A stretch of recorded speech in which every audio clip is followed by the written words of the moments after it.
কবিতা মোৰ উপজা গাঁওখন। কবি অনন্ত দাস। সূৰ্যৰ জিকমিকাই থকা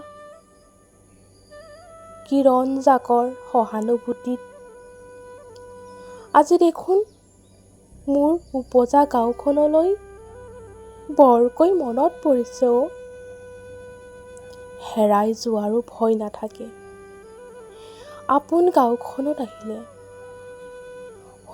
আহঁত গছজোপাৰ তলত বহি লৈ কবিতা লিখা আৰম্ভণি কৰিছিলোঁ।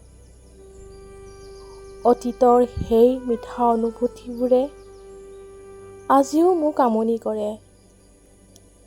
তেতিয়া বন্ধু-বান্ধৱীৰ সৈতে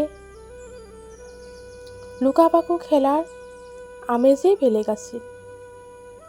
এতিয়া সময়হঁতে জীৱন সংগ্ৰামৰ বাবে আপোন গাঁওখনৰ পৰা আজি যে মই বহুত দূৰত।